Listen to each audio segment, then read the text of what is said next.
All right, guys. So we finished with the Death card with the Awakening and the Queen of Swords and knowing that this awakening is meant for you. The next card that we drew was the Monarch card.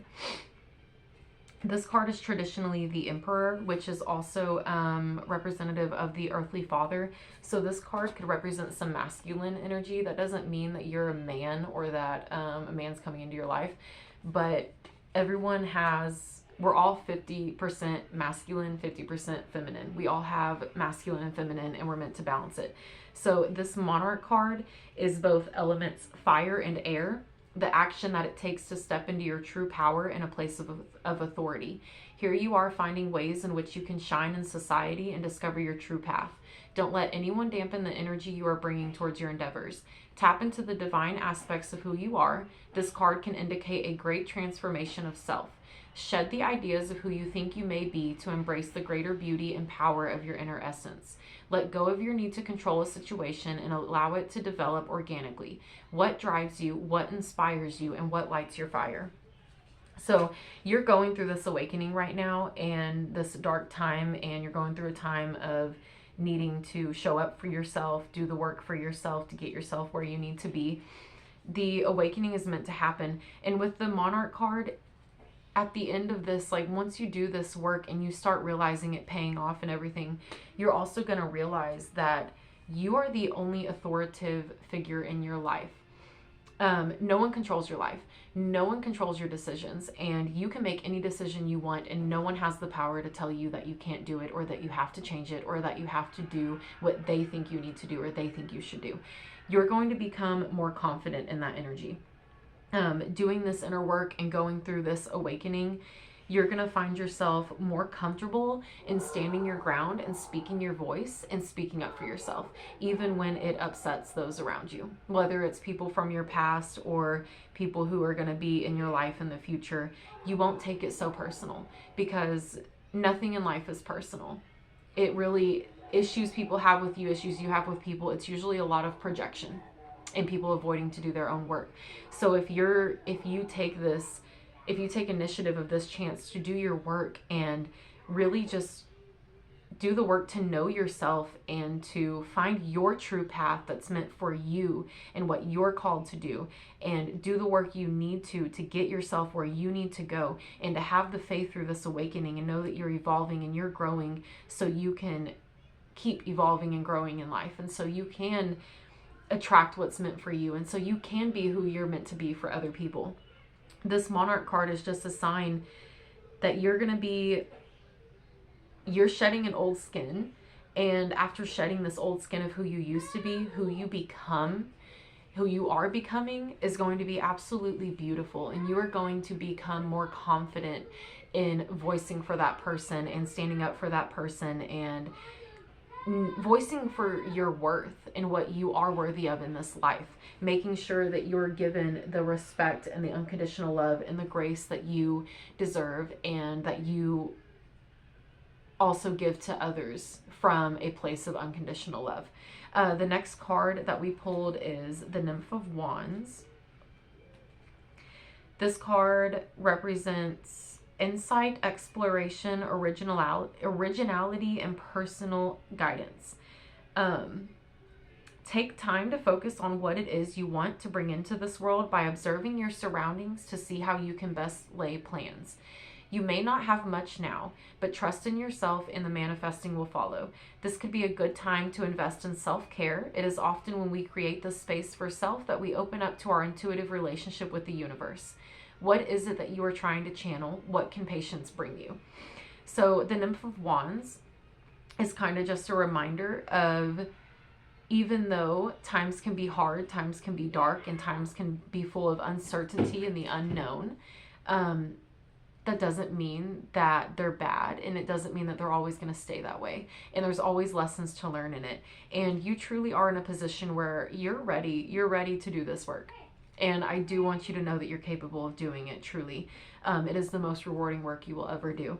And the Nymph of Wands is kind of just telling you, it's a reminder to not be attached to the outcome. Do not be attached to the what word am I looking for? Do not be attached to not the destination of where you're going, but do not be attached to the roadmap getting you there. Do not be attached to, you're not going to know exactly what obstacles you're going to face on this path. You're not going to know exactly what direction you're going in each time. You're not going to know, okay, I'm going through this is exactly how it's going to happen. I'm prepared. Let's do it. You're not meant to know everything. You need to find make sure you stay grounded. Make sure you're tuning into your faith, into your inner strength. Know that everything will work out how it's meant to, and see where you can bring some patience into your life. The lesson behind detaching from things is learning patience. It's the matter of just like accepting the fact that what's meant for you will come to you. You can't mess up anything that's meant for you, but what's meant for you is going to come when it is meant to come for you. You can't control it. You can control how you act. You can control your mind, your body. You can control what you are doing every day in the present moment, but you can't control the reality outside of you. You can control how you respond and react to it, but you can't control what happens to you or how it happens to you or when it happens to you. That is the beauty of life. We never know everything. You never know. Like you got to release your expectations. You got to have patience on this path. You have to have patience for yourself. You have to have patience for the universe. You have to have patience for the process that you're going through and understand that whatever is happening is meant to happen even when it doesn't feel like it. The next card that we drew is the Nine of Wands. The Nine of Wands is, so with the Nymph of Wands telling you where you can have patience and stuff and making sure that you know that like you can't control it, but you're meant to be here. We have the Nine of Wands. This one represents courage, boundaries, resilience, discontent, stuck, and indecision. So with the Nymph of Wands, you are going to find yourself in a place on this path at some point, maybe more than once, where you're going to be discontent, you're going to feel stuck, you're going to feel in a rut, and you're going to find yourself at places where you have to make a choice in different things, but you don't necessarily know what choice to make. Just keep in mind that indecision is a decision in itself. Indecision is a decision in itself. If you have to make a decision, if you're find yourself in any place where like you have to make a decision and move forward, you have to pick this or you have to pick this, sitting and just being overwhelmed by it and being like, I don't know, I can't do this, that's a decision. You're making a decision to stay put in fear. If you're faced with a decision at any point, even when you're discontent, even when you're feeling stuck, try to ground yourself and try to come from a place of confidence and independence, not from a place of fear. Remember, when you're faced with a decision, no matter what a decision is, try to write down the pros and cons of each. Make sure you look at the bigger picture. What path are you on? What priorities are you focused on? What changes are you making? What kind of life are you trying to manifest for yourself? And then when you have these decisions, you choose what best is going to lead you towards that life, what is best going to feed into your priorities and your soul and what you're wanting to do with your life and where you're wanting to get yourself to. So just make sure you keep a good perspective. It's okay to feel stuck and indecisive at times. And also in these times of indecisiveness or feeling stuck and needing to have patience, because you're going to need to have patience for a while through this whole process. You also need to remember to have the courage to face the stuck, to face the indecisiveness, and to handle it on your own. And you also need to have the courage to set boundaries where necessary.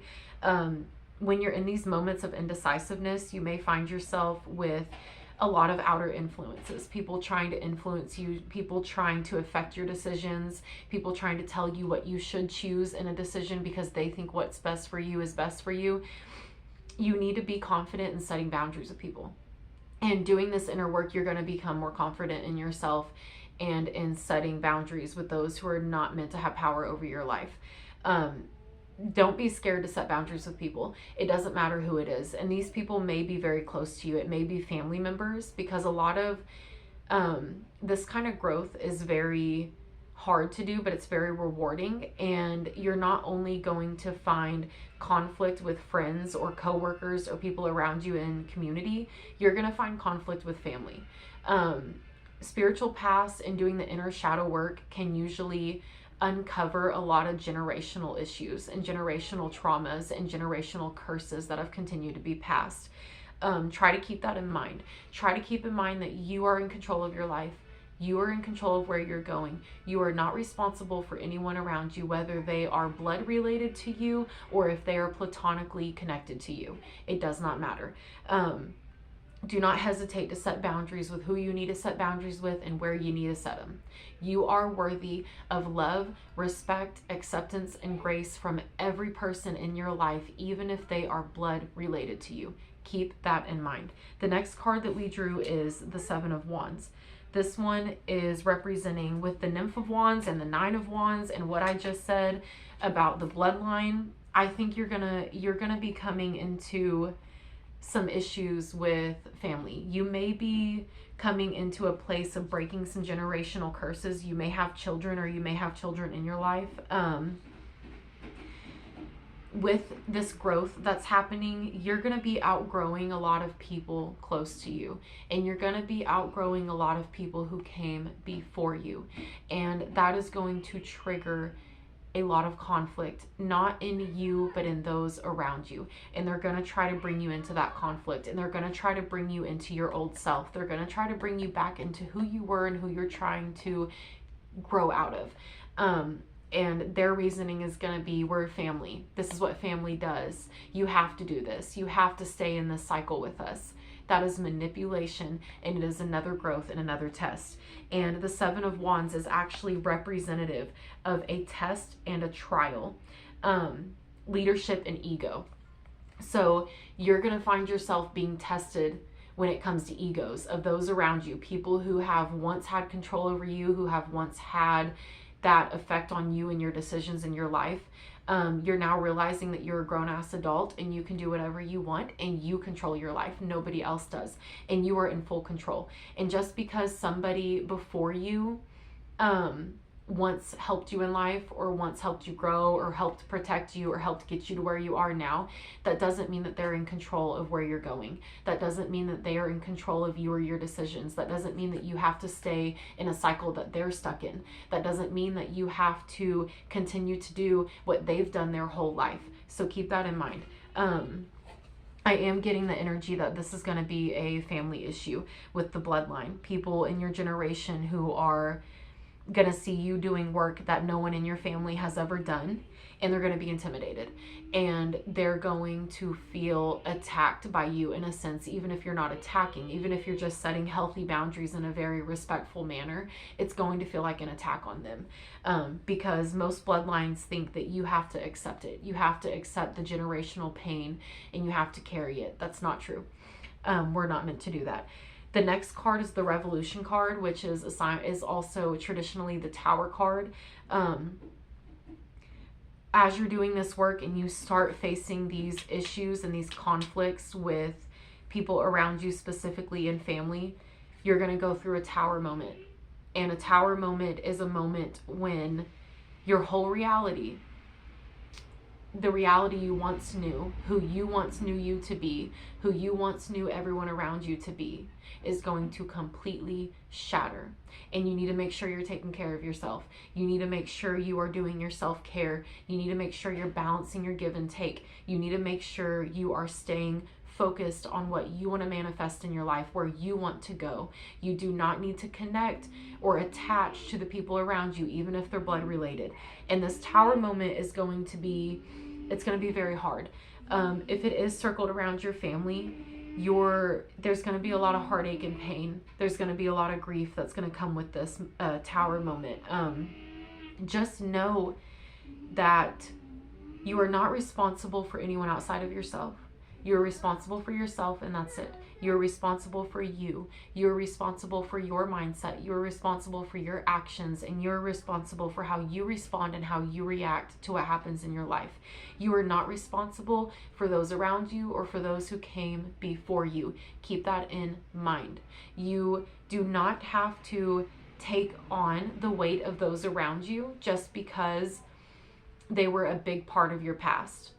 That doesn't mean that you have to drag them to where you're going. That doesn't mean that you have to let them stay attached to you and let them keep leeching onto you or feeding off of you or draining you just because they were a big part of your past, or just because they're related to you by blood, or just because they're family. That is not a healthy sense of family. It is not a healthy image of family. And I want you to know that you have everything in you to get through that, okay? So and even if you're going through it right now, if you're facing some trouble with family, and family members who never did their own inner work, who always fell into the cycle of generational curses, if you are going to take on this opportunity to break a generational curse, you have to understand that it's going to be lonely. You're going to be doing it a lot by yourself, because most people in a family dynamic, they find comfortability in enabling each other. They find comfortability in being in that group where no matter what, you have to be there for each other. But it's also a manipulation. Because it's an endless loop of never holding yourself accountable, never truly taking responsibility for you in your life. And this is another sign of one of the cards that has said, if you don't take control and accountability and responsibility for your life, where you're going and what you're doing in your life, you risk living in the shadows of another story. Your life is your life. You are meant to make it what you want it to be. You are meant to go after everything that you are worthy of, everything you deserve. And if anyone, even in your family, doesn't think you're worthy of that, that doesn't make it the truth. It's just them projecting the pain that they've carried from y'all's generation as well, that they've never done the work to get outside of. You're not responsible for them. You are not responsible for anyone in your family or your bloodline doing the work that you're choosing to do right now. And you do not have to let them leech off of you. You do not have to allow them to affect you. You do not have to allow them to project their issues onto you. And you do not have to allow them to have power over you and who you choose to be. You are in control of yourself. You are in control of your life, and you are worthy of this control. You are worthy of taking back your power. Everyone's worthy of it. Everyone around you is worthy of it, but you can't make someone else do the work that you're choosing to do.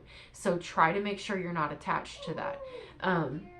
This can come with a lot of grief. This can come with a lot of losing people close to you, having to shed them, having to let them go, and having to allow them to sit in where they are in life, and acknowledge the fact that if they want to grow and if they want to continue to be in your life, they will do their inner work.